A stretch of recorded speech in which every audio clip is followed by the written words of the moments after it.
About the Mistress here.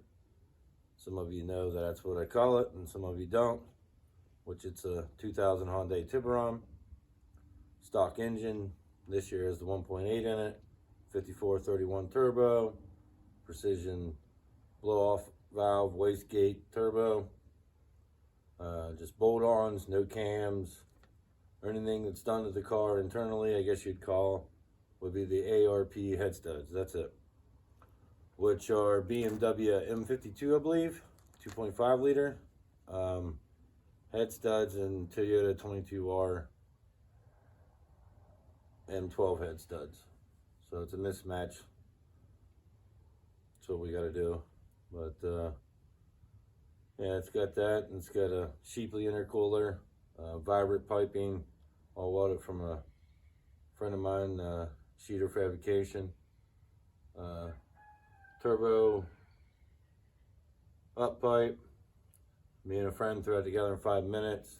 So we actually had a 6266 on it, but we run an old school MS1 from 2003, 2003, first generation. Top mount, built by 513 Fabrications. A friend of mine built that as well. Air ram, which at one time you could buy for these, now very rare.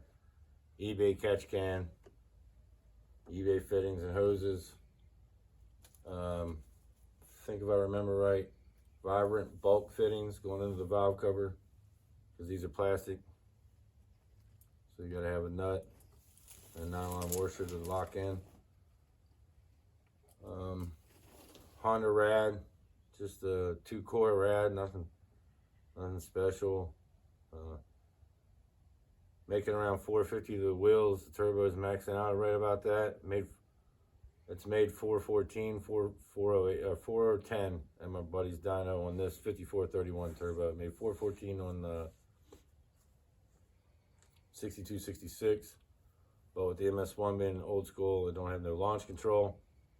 So therefore, without the launch control, it leads like a dog. So I had to put the 5431 back on. We used to have a 48 AR housing. We switched over to a 63. Probably should have went with an 82, but I was scared how quick it would light. Still lit really quick. We've been as low as a 164, I believe it was, 60 foot this year. Without launch control, it's really good. It lights really quick. As soon as it gets the load on it, it's gone. Aeromotive fuel adjuster. Aeromotive fuel regulator, boost reference, of course, ethanol, alcohol safe, three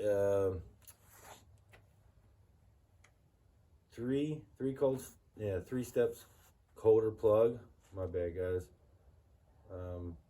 DSM clutch from out of a non-turbo 91 and 94. Eclipse, Eagle Talent, Plymouth Laser 2.0 liter. Stock transmission. This one here that did all the 10-second passes this year is a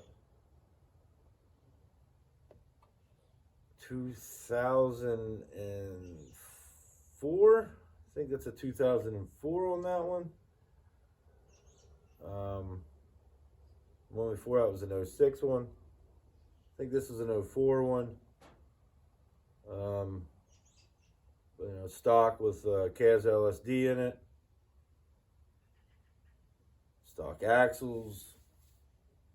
Megan coilovers. MS1 Megasquirt 1, old school. And the reason why I did a lot of old school stuff is because originally plans for this was to do how it was built, like it would have been in 03 to 06, and we replicated that very well.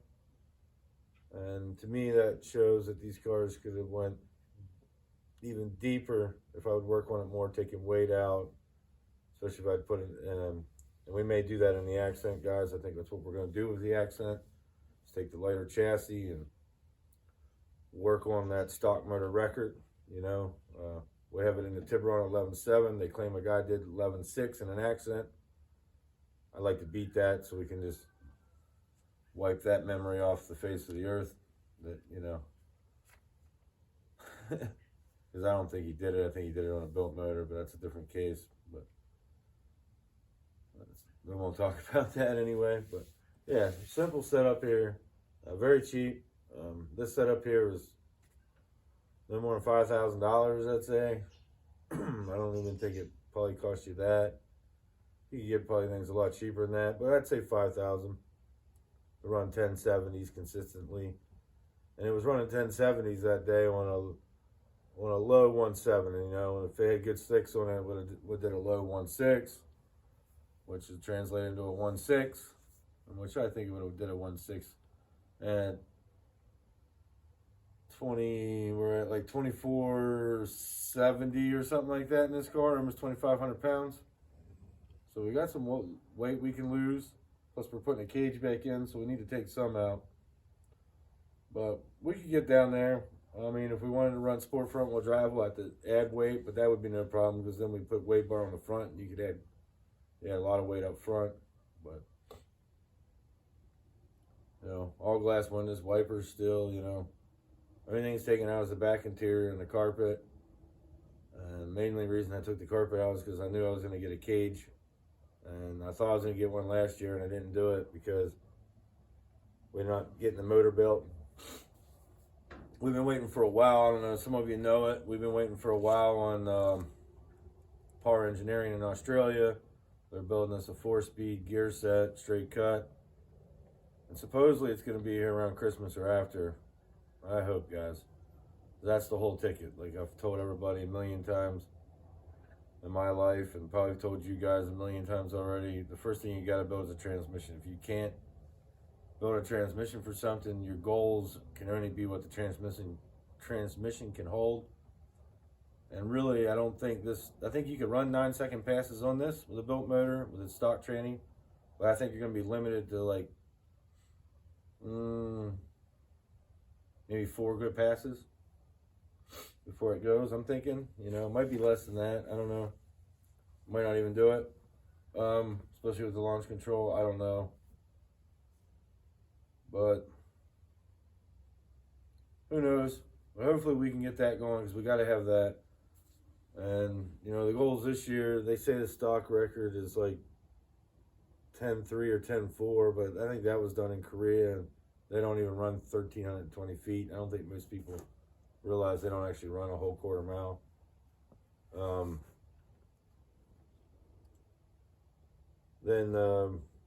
think here in America it was 10.5, I believe. It's a red Temperon automatic. It's on YouTube somewhere. We ran 10.5, I believe, like 140 some mile an hour, and a GK. So we're only like 2/10 off of that. So if we run a 10.4, we're gonna have the record. We'll run a 10.3 probably to satisfy everybody. You know what I mean? And I'll let you guys know. But next year we're really not gonna show much times. We're gonna do a lot more grudge racing and stuff at different tracks, local tracks. We're going a lot down to Capitol now and down that way towards Baltimore area, and a lot more front wheel drives, MIR and whatnot. You know, a lot more front wheel drives and imports, and you can get a lot more grudge races. You know, people want to grudge race, you know. And last year I wouldn't mind grudge racing people, but it's like my technology's so far behind, and that goes back to, you know, my original goal of let's try to make this thing run mid-10s or at least a 10 on 03 to 06 style technology. And we did that, and the goal accomplished. Crushed that, man. Nobody else has ever did that, and they can't take that from us. You know, we're the first ones. But I think we're gonna move on with the stock motor, and we're gonna probably put this one in the silver car, but we're just probably gonna play around with it, like low boost, drive it every day. But I think the accents we're gonna play around with, trying to get that, you know, goal past the 10.6. I think with the accent, if we can't do a 10.5, we're doing something wrong. I think we're gonna get away from the Alpha Trans too. I think a lot of those guys are using the Alpha Trans. It's really short. It's not really used in buying the final drive because you're just gonna bust it in no time anyway. So I'm thinking put a beta trans in it, you know, and we'll probably go low 10s, you know, maybe 9s one day if we play on with it. And that'd be a perfect backup car for this, because right now, again, going back to par, we've been waiting this long. Something happens to this transmission. How long are we going to wait again to get parts? I know they just got down out of their lockdown and everything, and that virus has really screwed things up. But man, I just, you know, I don't know, you know. So I know I'm going to have a plan B for like racing, like 11.5, 10.5 index racing or something. And I think we can do that for very cheap in our Hondas, because we have basically enough to build 2 cars here. We just need one more turbo, and I think we put a 58 on a 1.8 liter in that Accent. I think we can make 500 horsepower to the wheel, possibly maybe 550 with race fuel on stock motor, and you know, definitely go into the 9s. I'm thinking, you know, 550 would definitely get us there. We'll see though. We'll definitely see. As far as this, you know, we're just waiting on that tranny. The machine shop is just, they're getting shit done, guys. I mean, took that in there, I don't know, what, 2 weeks ago, a week ago. My friends work there. They've been sending me pictures and videos. The guy that bought the place, he actually worked there before. It was originally, I don't know if you guys remember, it was called Victory. And they built a lot of nice motors over the years for Hondas and whatnot. And Cody's doing like side-by-sides and, I mean, crazy port jobs on those. My buddy Nick is actually going to be sponsoring the port job on the Beta 2 head that's going on the build engine. First ever sponsor, you could say. Nick's doing that for free. And I would call that a sponsor for doing that for free. And definitely a shout out for him, you know. I'll send you some videos. I'll show you guys those videos. And, you know, I'll put his information on Instagram on there. You guys can follow him. But he's going to hook me up with that. So that's a big help, guys. And the bottom end is going to be pretty strong. Everything that's going to be in there is OEM bearings. We're going to try OEM bearings, and then we might have them coated next year. We really don't. He said the guy that bought the place for Cody, he's real knowledgeable, engine builder. He was saying not to coat them because it makes them, the clearance is a little bit different, and some things can happen. So we're going to try OEM first and see how it does. Everybody thinks it's going to do really well with OEM. So hopefully it will. I mean, we're probably going to come out 650 this year, and maybe towards the end of the year, closer to 850, depending on if we can get the cage started. We get a cage in here, even if it's 10-point, we can't go faster than 9.9 unless we get it certified. We gotta get Kirkies. Luna seen something. We gotta get Kirkies, harness, a lot of stuff. Cage, fuel tech. Yeah, I want to get a fuel tech. I'm probably just gonna get a fuel tech 450 this year. Goes back to the reason why I mentioned the Accent. Is we'll probably put the 450 in the Accent.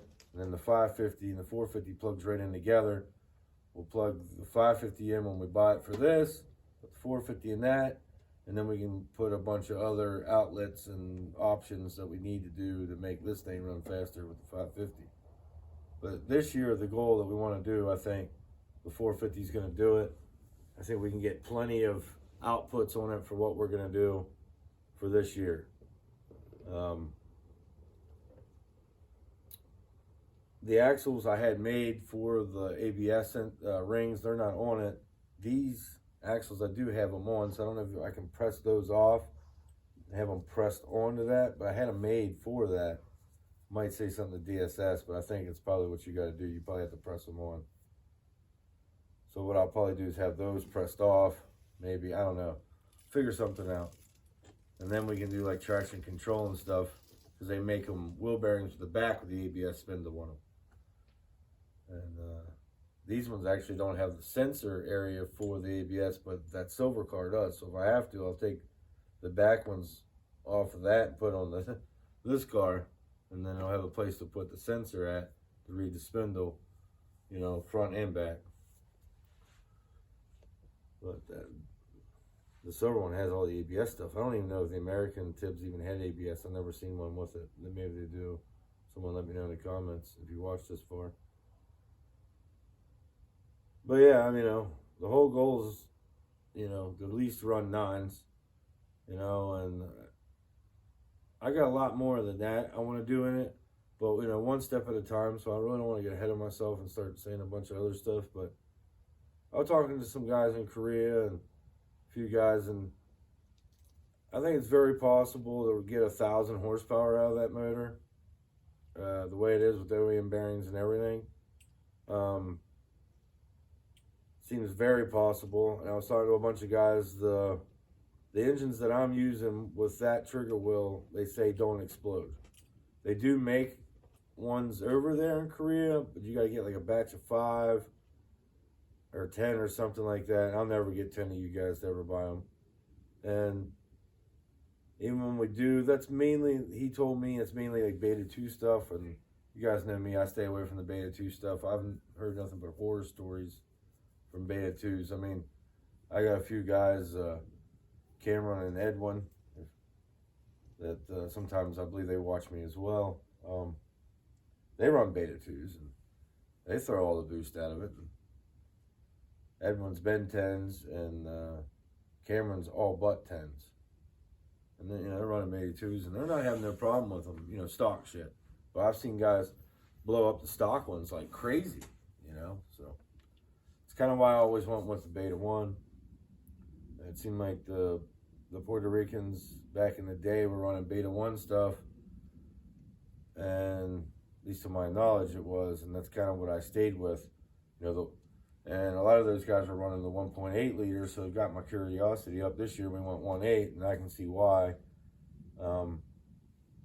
It seemed like it liked the boost a lot better. But that being said, I mean, the motor was disassembled, and I showed you guys a video of that, and that block sitting over there that we ran that 10.9 in 2020 was mint, guys. There was nothing wrong with that engine at all. Bearings and everything, 160,000 miles, is perfect. So the 2.0 would have definitely ran what this did. What helped a lot was with the 2.0, I was a street car, strictly street car. But this year, like I said in a previous video when I was telling you about like how Rob influenced me, and I finally started getting my shit together and figured, this is what I really want to do, Took it more serious. And, wife is just as serious as I am about it. So we said, hell with this, we're buying a truck, and we bought a Tahoe, and our best decision ever. I'm glad we didn't buy a truck. We bought the Tahoe. That's awesome. That'd be cool to diesel swap that one day. Let's not even talk about that, but but then we bought the trailer, and man, that made life so much easier. And I was just able to like get on the computer with this and pull some fuel out of it. I never touched the timing, guys. I think if we added some timing, pulled a little bit more fuel, I mean, I was still seeing like 11 1s, 11 2s, and the guys in Korea were telling me, they let them eat it like 11 7, 12 O's, and they showed me videos of them doing it, making like 300 horsepower on stock motors, that high. But I'm like, man, maybe that's why you guys blow them up. But maybe that's why mine live so much, because it's so safe that, I'm not even pushing them really. And this engine didn't sound like it was working. That 2.0, I thought it had a tongue hanging out, but apparently the way it looked, it wasn't hanging their tongue out. The rings were good. Everything was good. So, yeah, I don't know. Goal's 9.9. We don't get the cage certified. We can't go faster than 9.9 anyway. So maybe we'll put a 6 cage in it, but I don't think so, because Capital don't really say nothing. And I'd rather put the 10-point cage in it. My bad, guys. The 10-point cage in it. That way, right there, we know for a fact that we're safe. Safety's starting to be a key thing right now. It's starting to go really fast. 132 mile an hour in a car made 22 years ago, almost 23 years ago, really. and it's a bit. There ain't much to these things. A little bit stronger than a Honda, I think. You know, but I could be wrong on that too. I like my Hondas too. But yeah, maybe we'll get there. We're way behind though, guys. Way behind. I should have did this 5 years ago. Then we'd had a little bit step up. I was just sitting there thinking the other day, it's been 14 years now since the first front wheel drive unibody car, not strictly race car, like strictly chassis car built to go fast, but unibody car built from the factory with a VIN number, front wheel drive. 14 years ago would have been the first time they won 8. Crazy. Tony Palo, I think that's how you say his name. I probably butchered it. He won 8, 9, and 167. Fool, they're going by. But yeah, he won 8, 9. He won like 8, 9, 9, 7 at 167. That was really cool to see. That was in Fall Nationals of 2008 in Englishtown.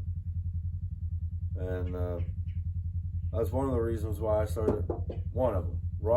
Watching Rob's videos, and that Tony Palo pass was just insane.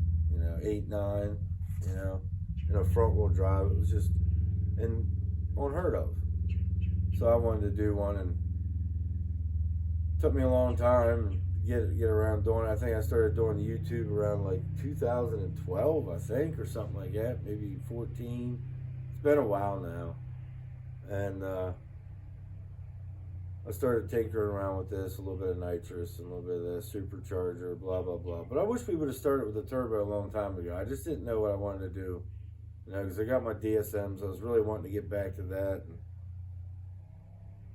And then I was like, I might get into the Hondas. So, I got Hondas. But this keeps me coming back. It's unique, different.